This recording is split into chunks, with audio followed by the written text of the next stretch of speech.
here in Kenya, the hit and the misses, and the next 10 years. My team of experts are in the house. This is a topic that is so close to many hearts of Kenyans.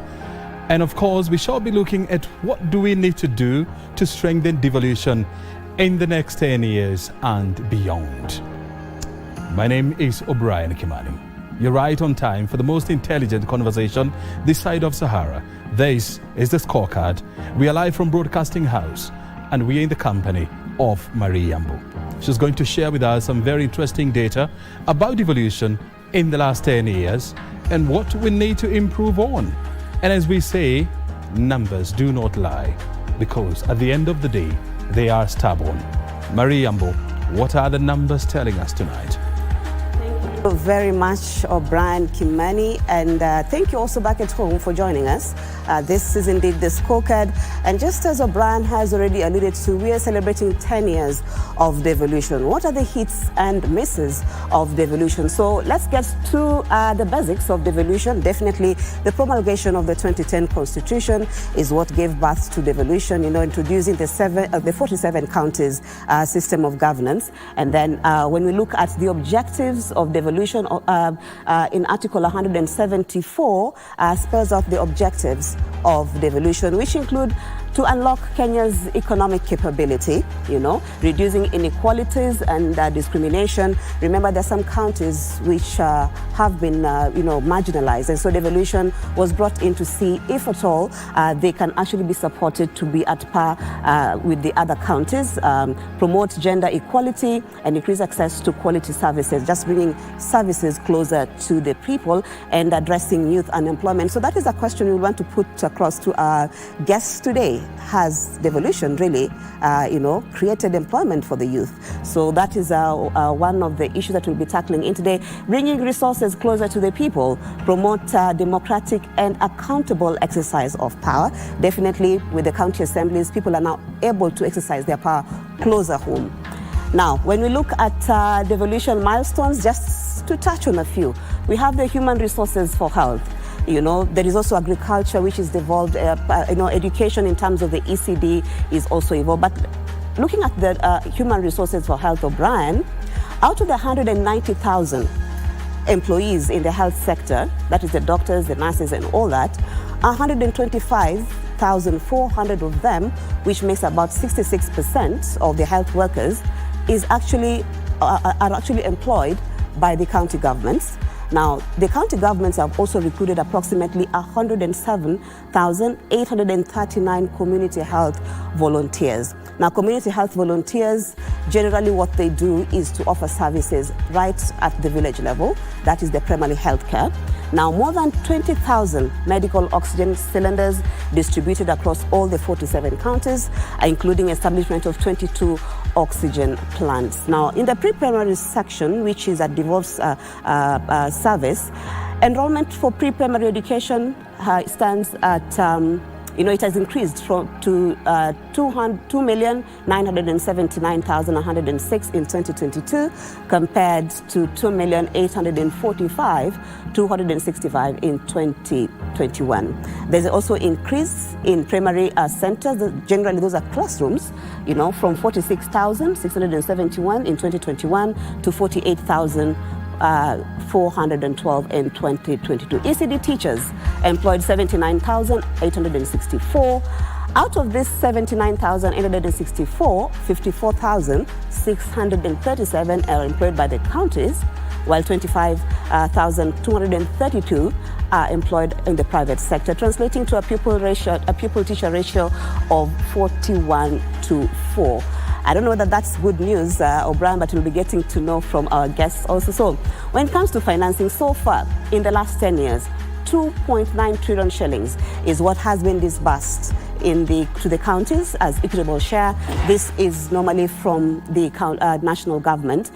213 billion in conditional grants from development partners, 147 billion for conditional grants from the national government. So apart from conditional grants from the national government and also from the development partners and the equitable share, Counties are also expected to collect their own revenue, what is known as their own source revenue. So this particular slide is just showing us what were the targets, and this is the latest from the Controller of Budget that was released in May this year, in the last 9 months. So in financial year 2022-2023, and so Kitui, Kirinyaga, and Vihiga are the counties which performed the highest in terms of their percentage.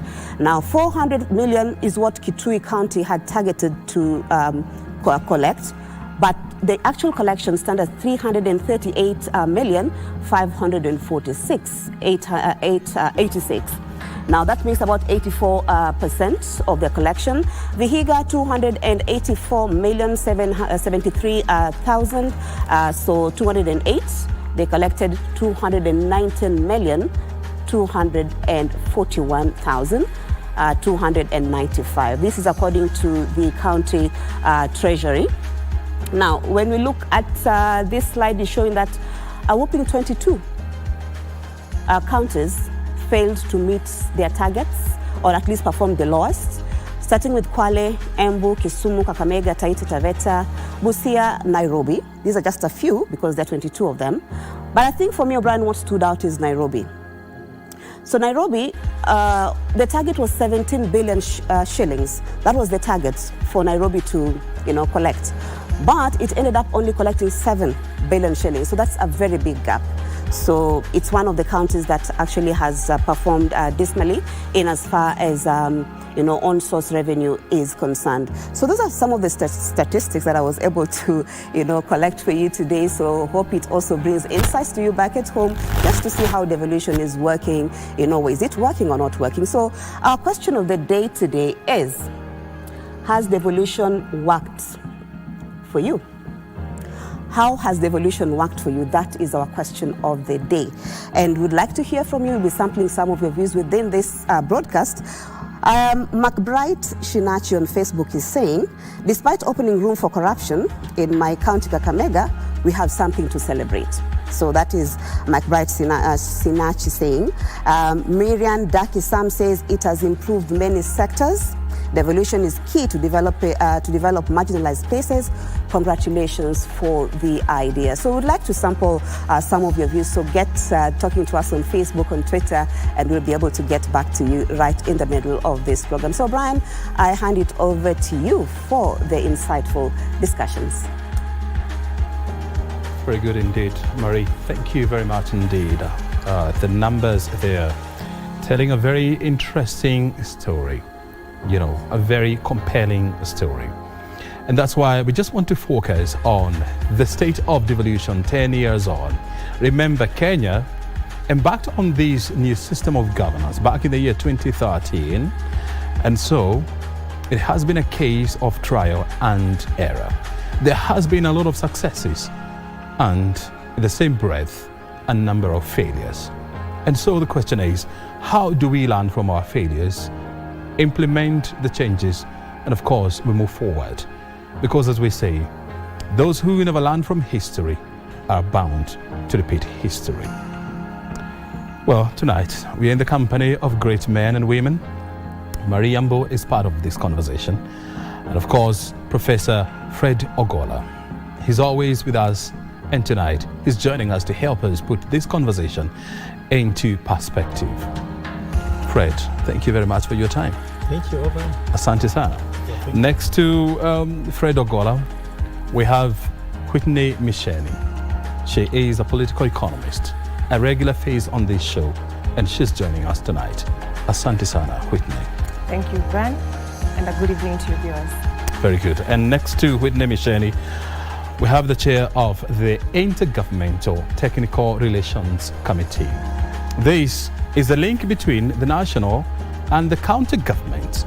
If there are disturbances, then it is the work of this organization to come in between the two levels of government and bring peace and make peace. We're talking to the chair, Kithenji Kiragu. He's also here with us so that he can give us an account of devolution 10 years later. Thank you very much, Kithenji, for your time. Thank you very much, O'Brien. I'm happy to be here, and good evening to the viewers. Very good indeed. And I want to start with you. Has devolution been a success in Kenya? Devolution has been a success in Kenya. Devolution was always going to be a long journey. We have come far. We still have a long way to go. But on that journey, I would say we are still on track on that journey. And therefore, I would say we made great strides. And as you correctly put it, yes, there are still challenges, and we still need to trod on to complete the journey. Yes. If I was to ask you, I mean, what would you highlight as the biggest achievement of devolution? Okay, I'll answer it more broadly and say, okay, I mean, the Constitution made many objectives of devolution, but actually we can summarize them to two. On one hand is what we can call democratic governance. The people feeling they have a government they own, the people feeling that they have some power at the local level, the people feeling that they can take care of some of their problems. That is one part of this journey. The other leg is what I call development and service delivery. And because I've said this actually to you, some of your correspondents lately, I would say on the journey of democratic governance, where the people feel they have assumed some responsibility for their development, they can account to themselves, they can chart their way forward in terms of development, I would say we have done very well as a country. Because we have got governments in place, county governments, in ways which are not paralleled in many places. And those governments are actually functioning. And, you know, I mean, they are generally quite well established, actually. I mean, it's, you know, I mean, I look at the other places on the continent, for example, even beyond, and I look at others, and I would say our county governments compare very well, even to federal governments elsewhere, in terms of how they are well established. Yeah. And the fact is that also people have been given the opportunity to elect those leaders. Therefore, you know, on that place, I would say, as I say, we have done, we have scored A on the journey towards democratic governance. Hold your horses, we'll come back to the scoring point. Yes. Now, secondly, yeah, I would say on the development side and service delivery side, I would say, again, very commendable progress has been made. And I say, on that part of how we have done, on that part of the journey, on that leg, I would say we are at B. You know, we are not yet at A. You are ahead of time. And there are many reasons why we are not there. And therefore, as I say, you know, we have much more space to make in terms of development and service delivery. Thank you very much, Chairman. I mean, the time for scorecarding will come, and definitely we'll see how we're going to fare. I want to turn now to Whitney Misheni. I mean, Mary Yambo has just, you know, spelled out the numbers, you know, in terms of resources that has been given to the counties. And she talked about 2.9 trillion Kenya shillings. And when you look at the financial year 2023-2024, this is expected to breach the 3 trillion shillings mark. But when you look at the 47 counties, do you see investments worth 3+ trillion shillings? Okay, well, thank you, Brian, and also now a good evening to your viewers. When we look at devolution, we're looking at the devolvement of power, we're looking at the devolvement of resources and also representation. Now, when we come to the part of resources, as you have rightly said, 2.9 trillion has been disbursed to the 47 counties. We know some of the functions that have been devolved include health, they include education, the ECD part, the early childhood development. We also look at agriculture. We also look at infrastructure, some parts of infrastructure. So when you look at the resources that have been disbursed to the counties, we look at what strides have they made in those sectors which have been devolved. When we look at healthcare, we do see that some counties are still yet to the brick and mortar is there. As we know, the first cohort of governors really did invest in the brick and mortar aspect of the health service of development. Exactly, of development. But when we look at the soft care issues, Did they actually employ healthcare healthcare providers? Did they actually put medicine into the hospitals? That's a bit of a challenge. When we look at education, I do think that the ECD has been a success story in terms of the counties. Infrastructure, it goes county to county basis, meaning there's some counties which have performed incredibly well in terms of road network, especially when we look at the northern districts which actually did not have any road network. So I do believe that infrastructure has been greatly improved. Agriculture, when we look at the disbursement to we see that the national government still holds a majority of the budget of agriculture, despite it being 100% devolved other than the policy. So when we're talking about the resources being disbursed, we're also looking at, is the national government holding a majority of the budget that is meant to be devolved to the counties. So I do believe that they have faced some challenges, be it late disbursement and also minimal disbursement of those functions that have been devolved. But some counties have done exceptionally well. Mm-hmm. Yes. Prof, as a governance expert, this has been said in some quarters that by going the devolution way, somehow Kenya also managed to devolve corruption and embezzlement of public funds. Would you say devolution has been a success in the last 10 years? Well, O'Brien, the scorecard, as you said, is the most intelligent conversation in town. And we have matrices to measure. So like you said, devolution, like Mary Yambo just told us, one objective was to bring resources close to the people.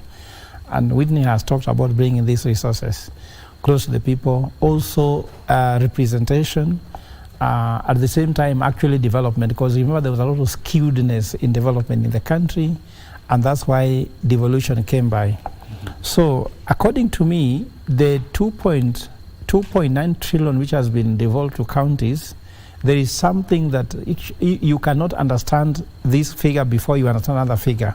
Let's understand the pending bills. Mm-hmm. The pending bills in all counties by the end of last year was 157 billion. So out of the 2.9 trillion, where does that money go? And Nairobi, which is among the lowest in collecting revenue, actually have the highest pending bills, which is over 100 billion. Nairobi only. Yeah, 111. 111. So the question is, in fact, this is where Kithinji needs to tell us. According to me, as a governance expert, there should be a budget process where any supplier that offers their goods and services to the county should be given that job according to the budget. Meaning, if there was a budget, there's money allocated, so there should be no need of having pending bills. But look, when you talk about 157 billion pending bills, what does it mean? Devolution was supposed to take resources to the people in the counties, and the people went and either borrowed money or got money from other sources of their own kind, their own money, and then offered services and goods to the county, and they were not paid. So devolution, which was supposed to take resources to the people, is taking away resources from the people by them offering goods and services and not being paid. Mm-hmm. So that one for me is the biggest unmaking in this whole process. In fact, we know our friends, I'm sure maybe you know one or two friends of us who resigned from some work somewhere to become a supply in a county. And I know two people who committed suicide when they were not paid. Not the first time people went to do business with county government. The suicide levels were very high. I have a few in Kisumu and a few in Siaya. And I also have somebody whom we just rescued by counseling him and telling him, you don't have to die, my brother. Mm-hmm. Just accept, because he was working in a bank, a very good stable job. He took his money. He went to start supplying ICT equipment, what in the county government. And because we have a few glaring cases in counties like Siaya, because I come from Siaya and Kisumu, it is very clear it's happening. Then corruption has another thing. The people who are corrupt up here went to the county with the money they used for corruption to win election in the counties. What do we expect? We expect that happen. Then secondly, the cost of winning an election is a governor. I remember last time, Parliament came out with the amount of money you have to spend minimum to win an election. In Turkana, because it's very dispersed, they said it's around 350 million shillings maximum you have to spend. But MPs even refuse to accept to allow people to give them a cap because people spend more than 350 million to win an election. So if you spend 350 million shillings to win an election, are you going to bring development? Then lastly, the ghost worker.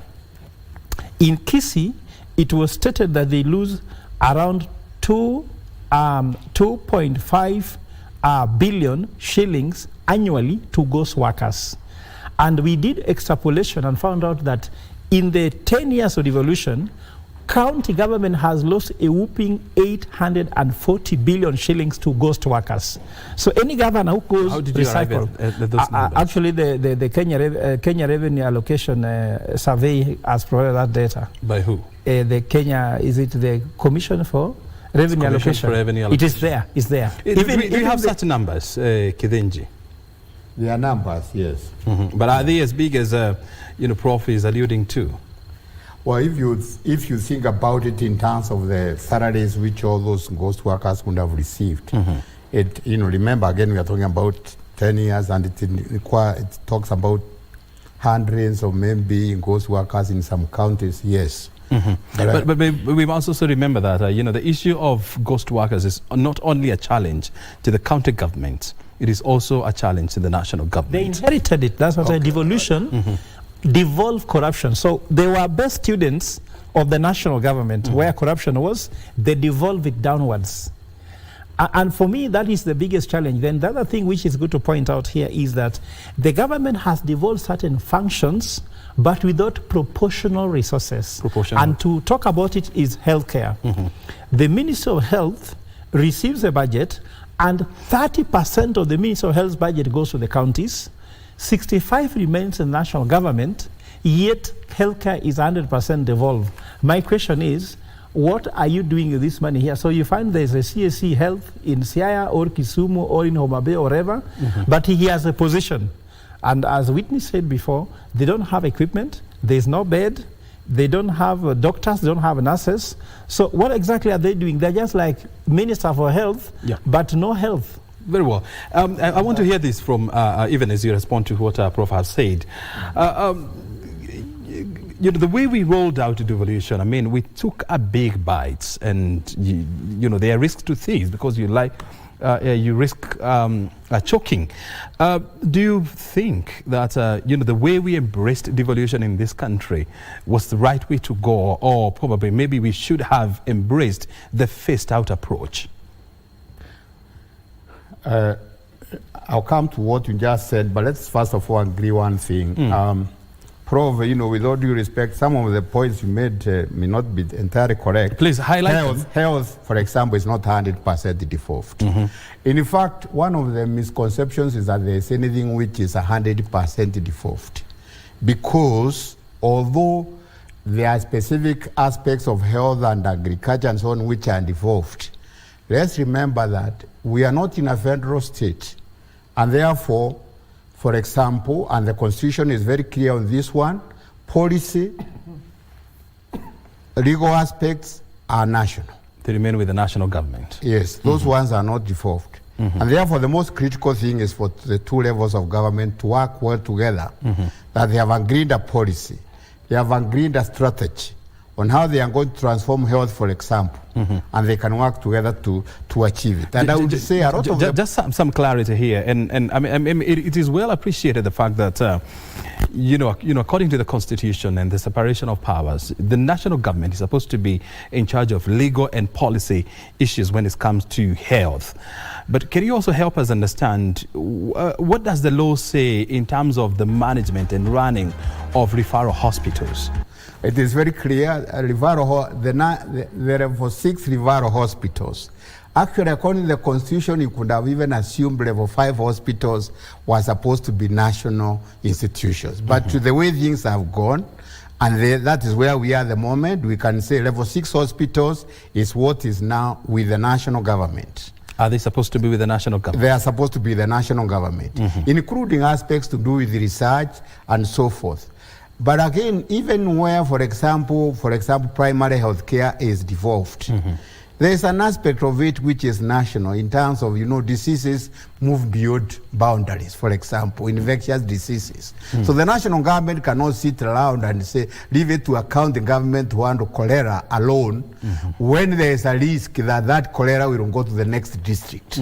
So there are aspects of this which also need to be looked at. Yeah. But more importantly, I would say, yes, of course, we have many gaps in terms of what the Constitution intended and what is in place at the moment. And if you can recall, during the inauguration of His Excellency President William Ruto, one of his major pronouncements was how he was going to ensure that all devolved functions fully move to the county governments.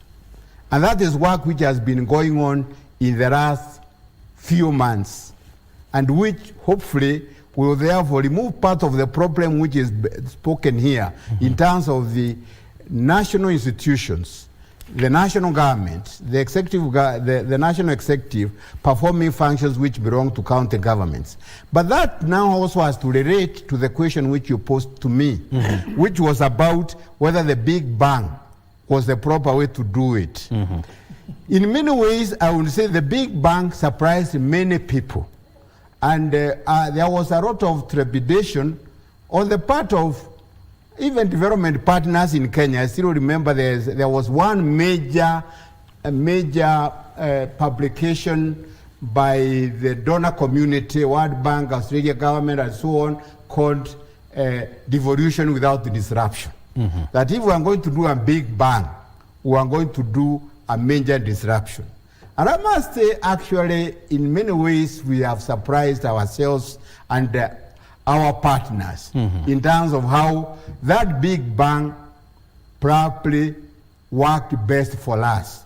Because if we had chosen to go it systematically, the problems we are talking about now, about the functions which are devolved, which have been devolved to counties, not having been transferred to counties, would be much more serious, much more problematic. So with the benefit of hindsight, probably even some of us, if we had been asked, would have said, don't do big bang. But now with the benefit of hindsight, I think the big bang was a major plus.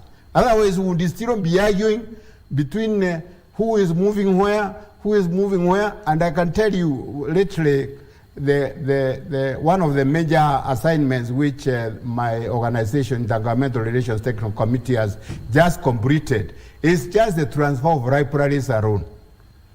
Right? Which libraries. Yes. And which is just a process which is going on now where staff, money is going to the county governments. And I can tell you, it's a very small thing because it's even a budget of only 425 million. But the kind of intricate problems which people have brought about in that process, just one would have been, tells us if we are not going the big bang, where we are now would probably need another 20 years. Just to correct, there's a good, important correction to make for the sake of our viewers. There's what you call county referral hospitals, but there's teaching and referral. So what he meant was teaching and referral. Is that what you meant? Yes, but that's why there's research and teaching part. Is that what you meant? No, actually, the point is that even county governments have started having teaching their own and referral hospitals of their own. But there are just a number of the what you call national referral hospitals which also do teaching and research. And the only one which has emphasized, there are two which have emphasized research, is Kenyatta University Teaching, Referral and Research Hospital and Moi University Teaching and Research Hospital. Those are the two. What about Jaramogi Odinga? Well, they all do some research, but because of course they also relate with the universities and so forth. But the point is that, which is of course therefore, what I'm saying is that therefore there are referral hospitals as an accounting government which can also get engaged in research. And that's why they are called national. Even KISI and so on. No, they don't become a national by that virtue.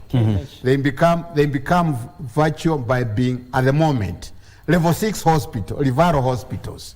Okay, because we have referral hospitals at even level 4. But level 6 referral hospitals, those at the moment are managed by the national government. No, there's something here to make very clear that the teaching, referral, and research hospitals, counties have not even reached where they can actually manage that, because you see the research funding that goes into hospital, how you qualify to get funding for research. I don't think counties still have capacity for that for now, if given the framework. And also there is something also to highlight here, which is important for Kithinji to explain to us. Service, healthcare service. Would you put more money on healthcare service, or you put more money on healthcare policy and strategy? Because 65% is such a big amount of budget that keeping it for only research and strategy, if I can borrow one of our best, no, not best president, but a nice guy called Arab Moi, used to say, don't waste money on feasibility studies, just start doing it. For example, you see Eldoret Airport, he said, why are you doing feasibility studies? Just do it. Start doing, we shall see what is wrong. In fact, the big bang is also that just start doing it.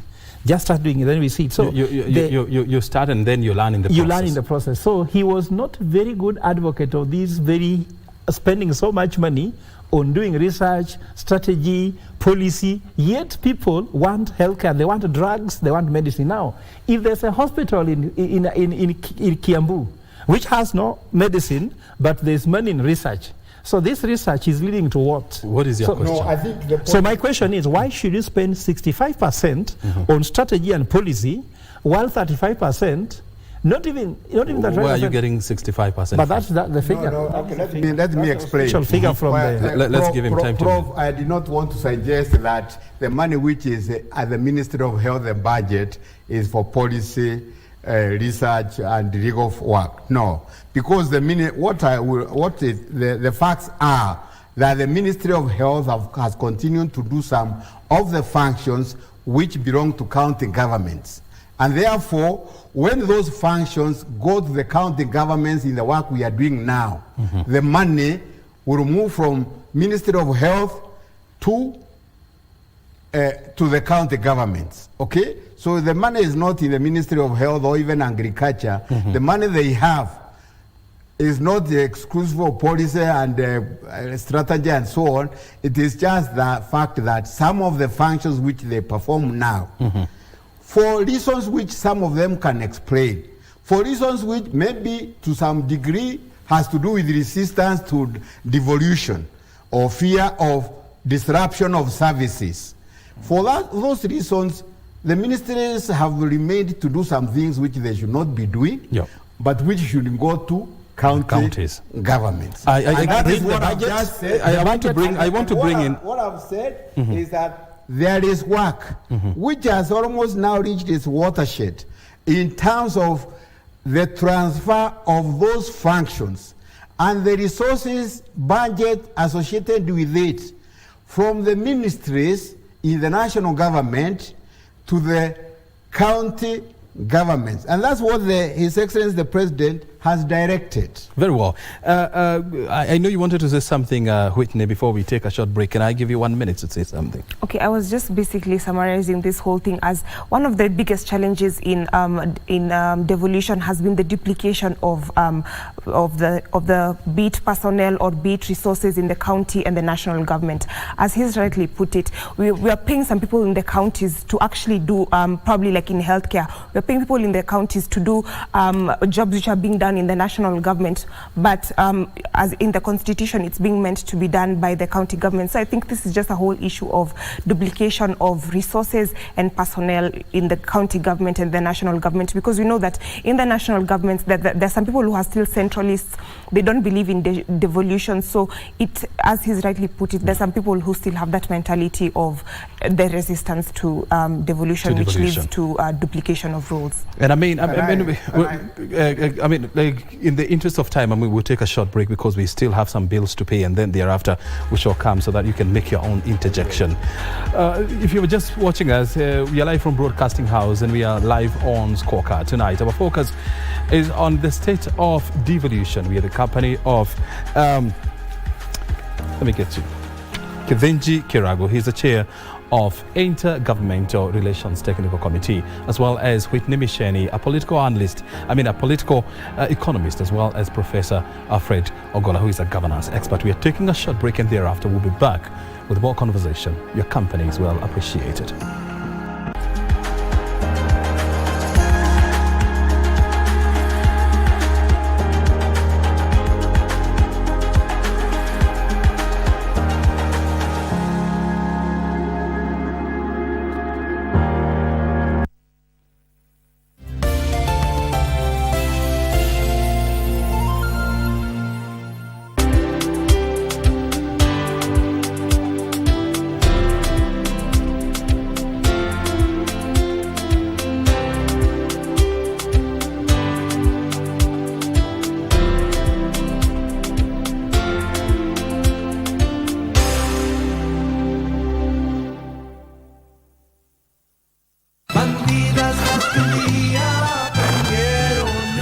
That I know is that you are full of lies, but you are not going to fool me again.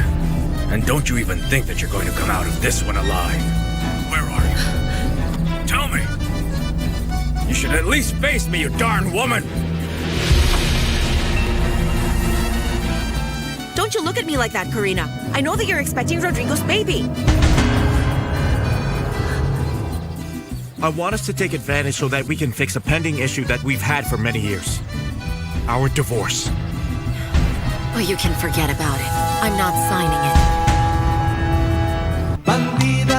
Las bandidas.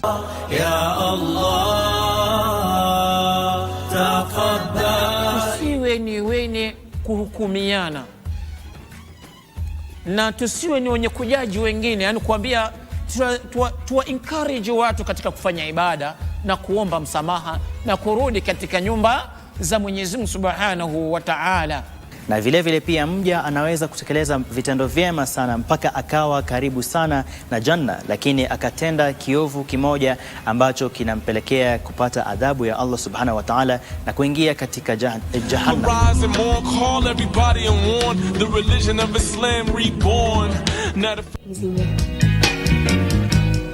No member of this family should be working for this company now. And who else to trust if not family? Are you one of Joel's sons? I need you to keep a close eye on Nick. I don't trust him fully. It's nothing close to the truth. Nick, baby. You've never been so big on character. What's changed? Can I talk to you in private? Yeah. You cannot protect us all the time. None of you can afford to be caught up in this mess. I can wash my hands and let you handle this mess by yourself with Akina Jazz and your teeth. There's someone trying to bring us down. Us? Why do you think I'm here, Nick? Alice stole our daughter and document. Do you have any proof of that? You're working on it. This is a matter of life and death.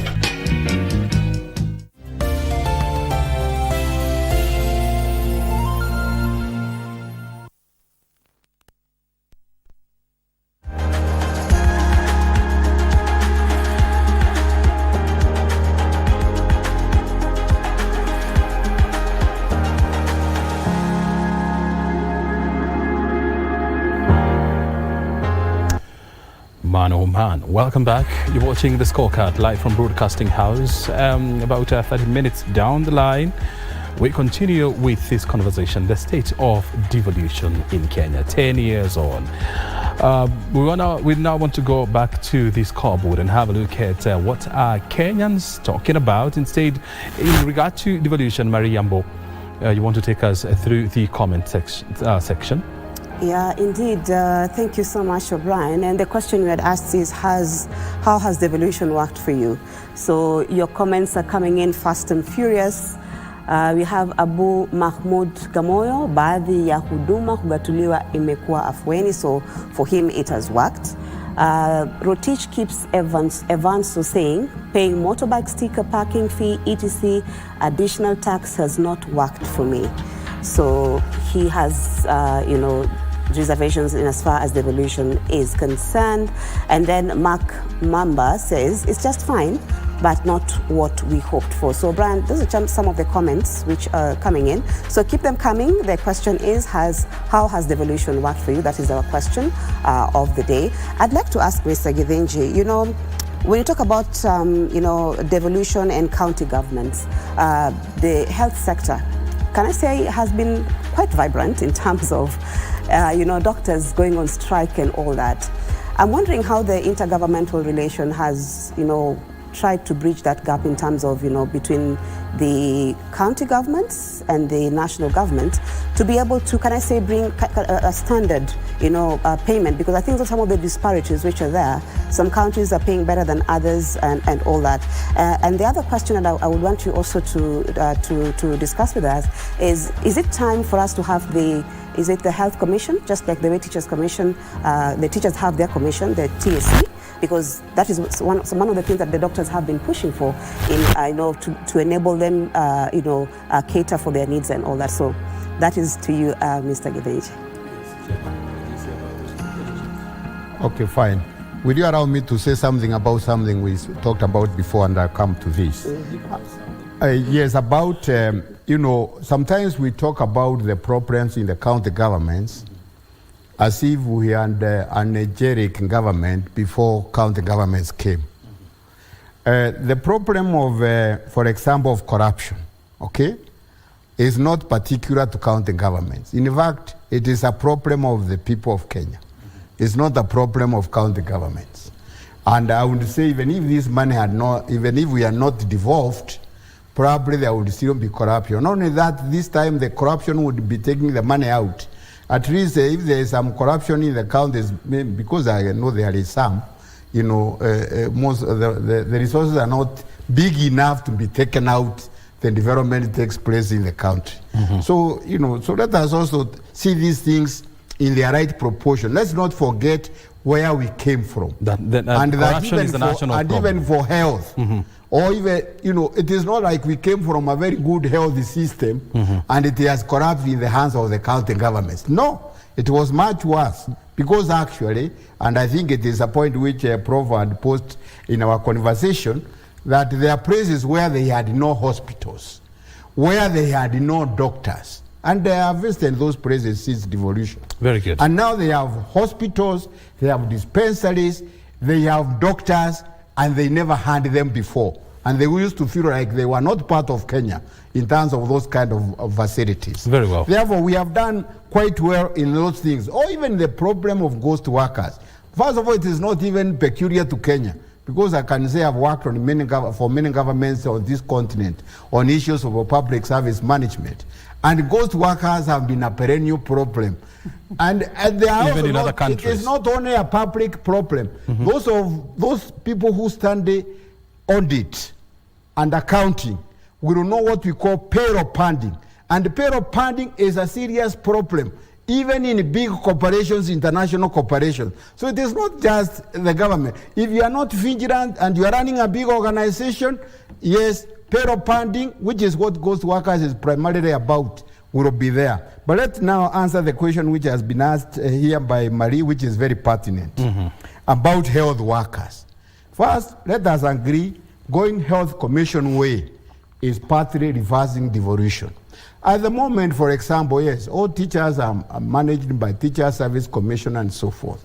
But if you can argue it for health, there's no reason why in time you cannot also argue that we should have Agriculture Extension Workers Commission, for example. There's no reason why tomorrow you cannot talk about water technicians and engineers having their own commission. We are on a journey, that's what I've said. And there have been some problems there. But I'll also tell you one thing. It is not one story about health workers. There are places where if you talk about this health commission, those people who felt they were not being served by a centralized system of health management, the kind of places where we are saying there were no hospitals, there were no nurses and so forth, those places will not want to hear anything about a health commission. So let us not talk as if all Kenyans have a consensus on this. But then how do you justify the fact that in the last 10 years we've had about 16 nurses strikes in Kenya and 7 doctor strike? First, let us first of all agree that first of all, all nurses and doctors are employed by individual county governments.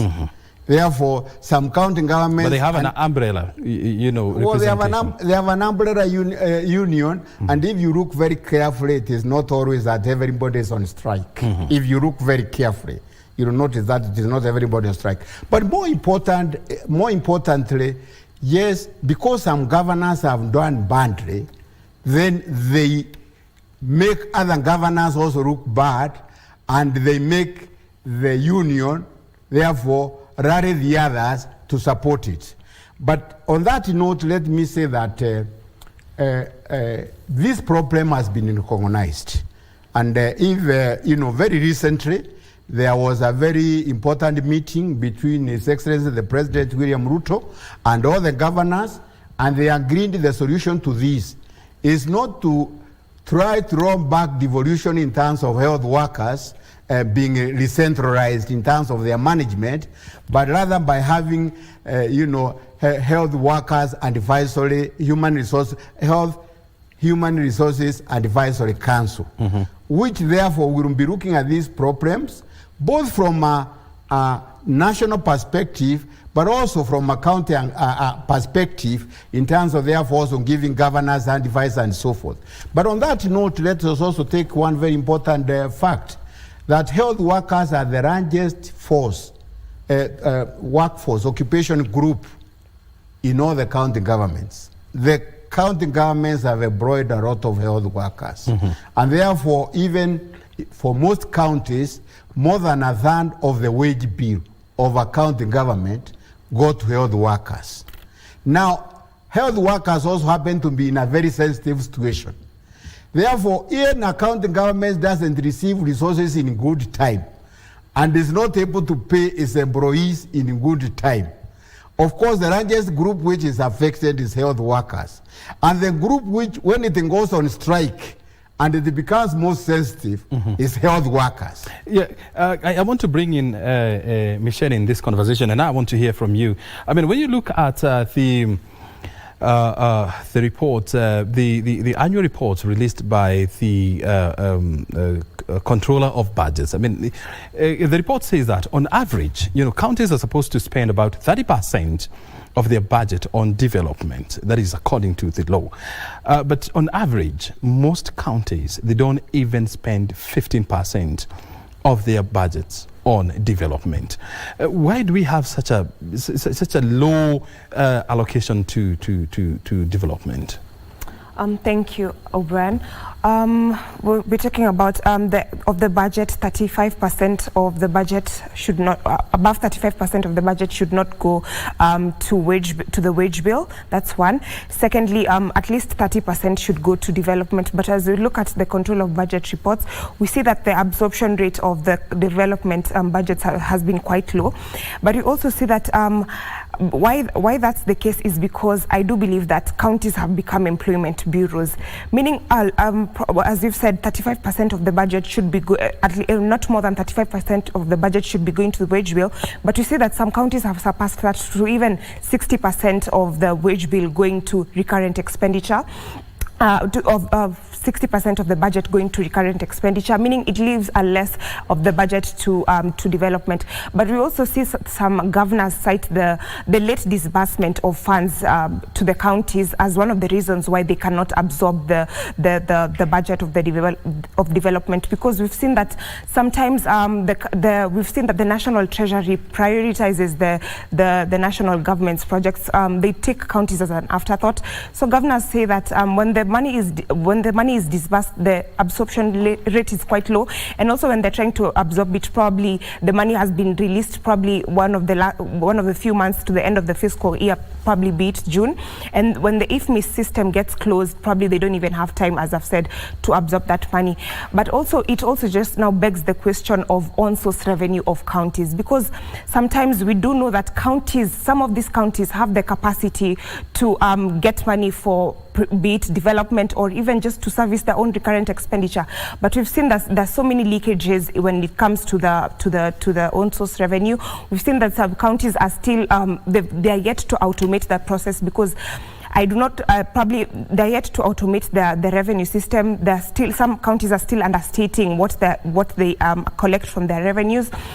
So we see when the counties fully optimize their own source revenue, I do believe that the counties have the capacity to even service the recurrent expenditure and also get development where they'll be providing be it job opportunities or just development in the counties, so that they have the multiplier effect. But I do believe that own source revenue in the counties has been a very big challenge, because we've seen that some counties are doing well by automating, but some they still have revenue leakages, as you've seen in the auditors general review. I know the chair want to respond to that, but I also want to hear this from Prof.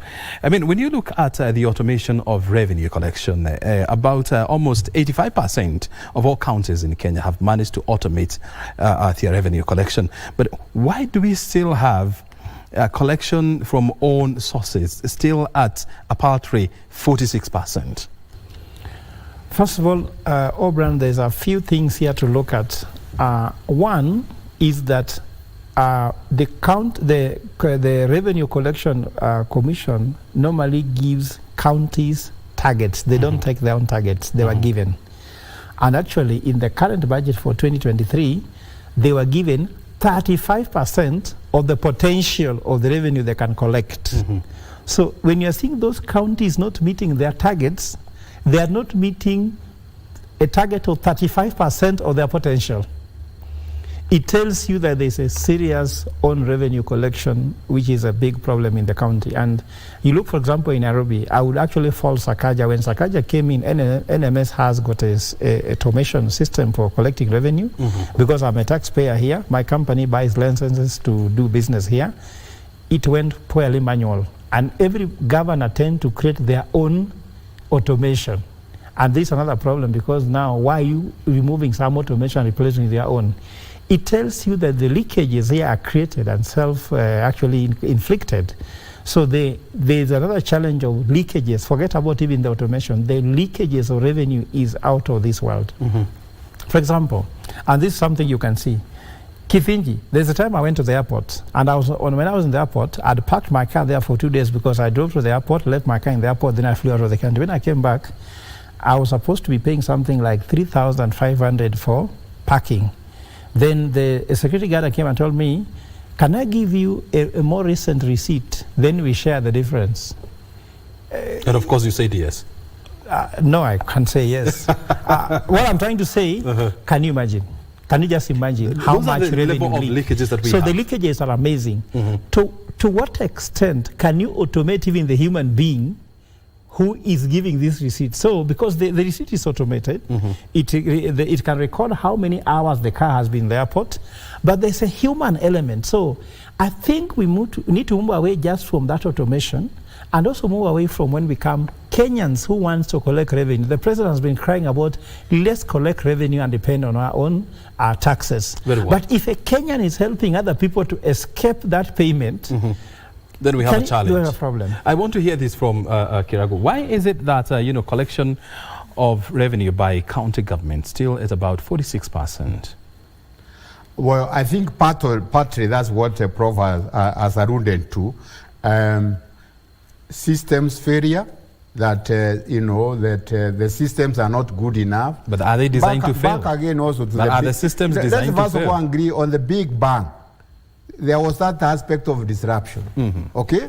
And the disruption was exacerbated, especially in the initial years, for several years actually, because of course, you found other revenue collector and you want to bring in your own revenue collection people. Which whether you found a system and you want to change it to have your own system. Those disruptions. So that it can fit your needs. Yes, but now when you do those kind of things and you are dealing with smart Kenyans, you are creating loopholes for them to take whatever they can take from you. And therefore, the most important thing is that sense of integrity needs to percolate through the whole system. And I would say from a financial management point of view, you know, there are no controls which are better than the ethos, the integrity, the culture of your employees. Because however good your system is, and you have seen it even in the banks, you have been, you know how rigorous banks are, and the employees are still able, if there are enough of them, 10 of them connive to steal from you, you will discover it later on, maybe, if you are lucky, but you also may not discover it. Therefore, you know, so there are significant, there are many elements in this. And how should we cure this? Well, how you cure this is, of course, therefore, if you move in as a governor and your finance management team, first of all, the systems have to be good, but the people also have to be good. But we have seen a situation whereby, you know, when a new governor comes into the office, yes, you know, the first assignment is to replace everyone and to change the systems. Can we get to a point whereby, regardless of who is in the office, you have the right people in the office and you have the right systems in place? Well, I don't think you can make that general rule for only one reason. Mm-hmm. Because the governors come to the office and they have a sense money has been, you know, the county has been losing money, okay?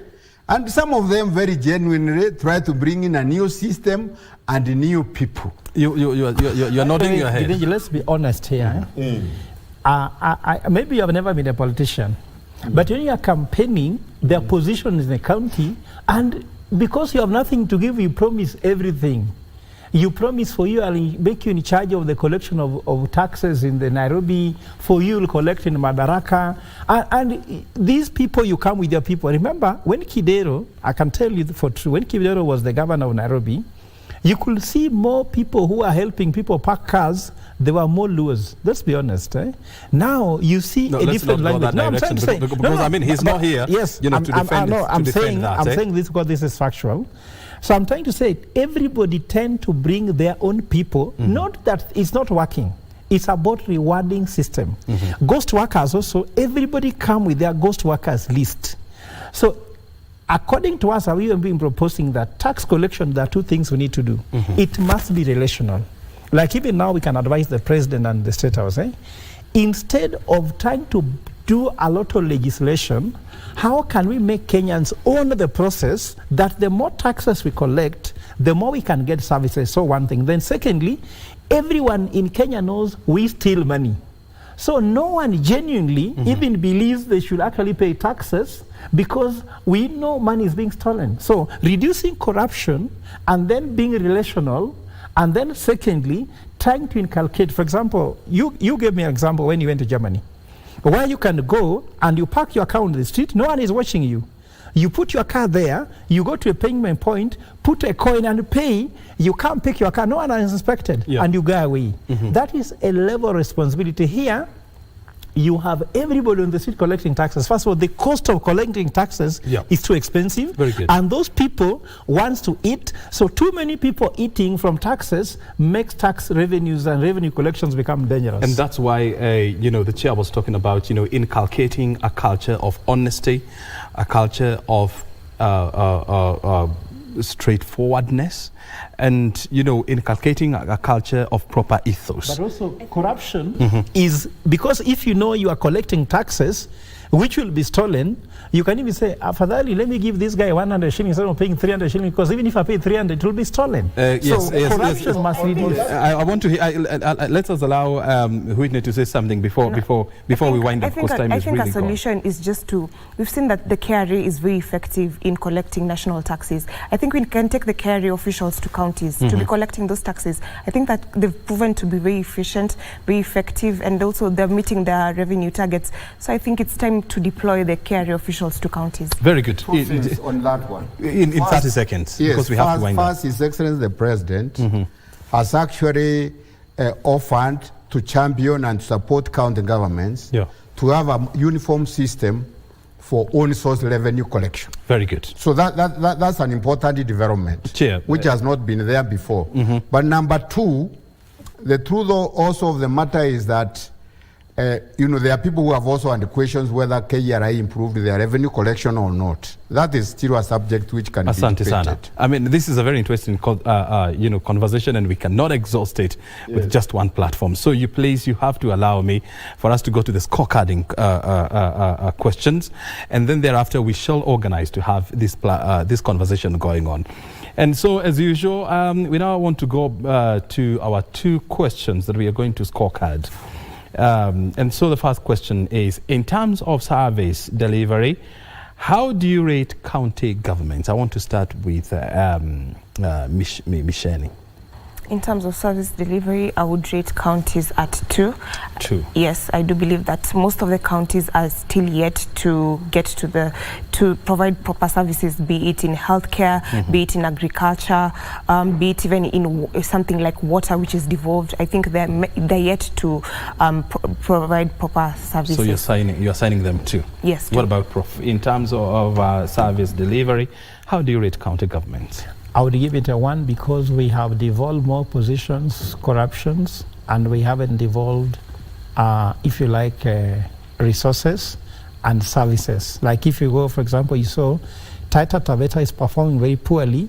60% of the land in Taita Taveta is taken by the national park. Very good.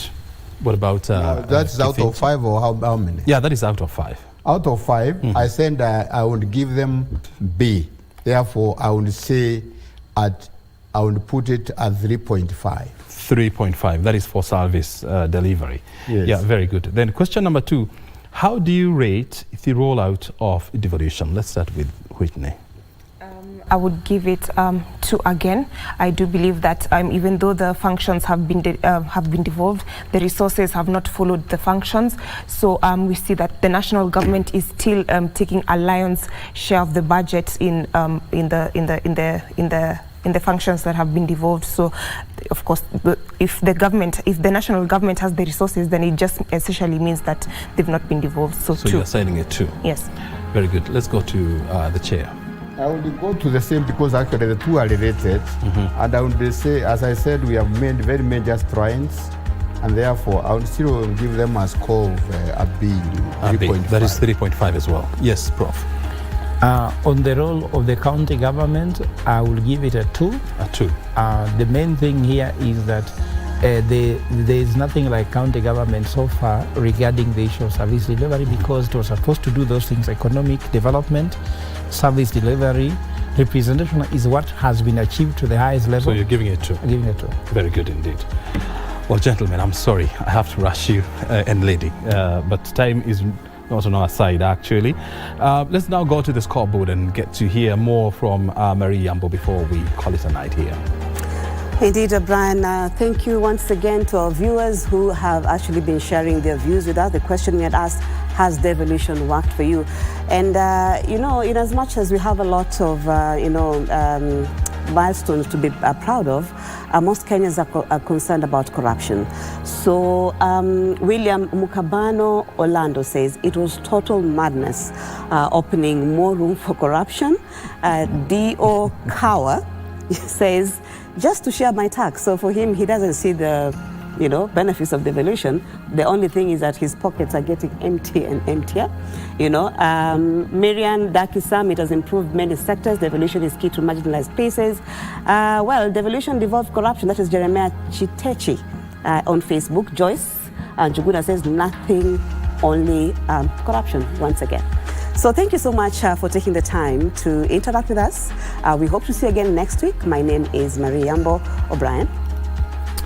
Very good. Thank you very much indeed, Marie Yambo, for those comments. And it seems like, corruption is still a big issue, at the county levels. Well, my name is O'Brien Kimani. You have been watching the Scorecard live from Broadcasting House.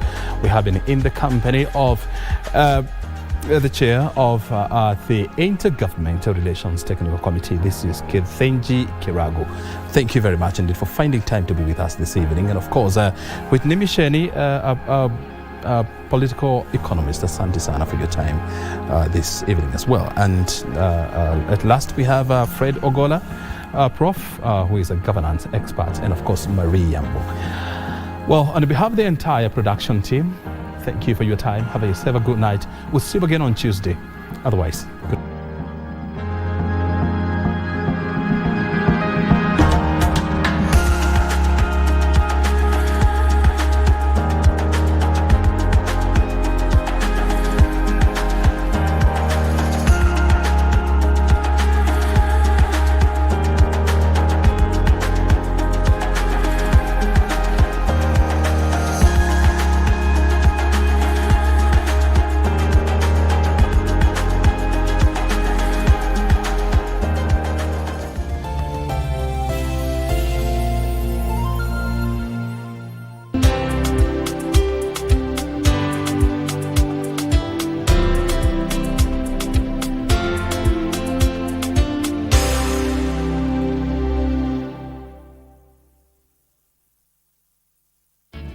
Cheza Loto Moto. Sasa unaweza jishindia instantly na Loto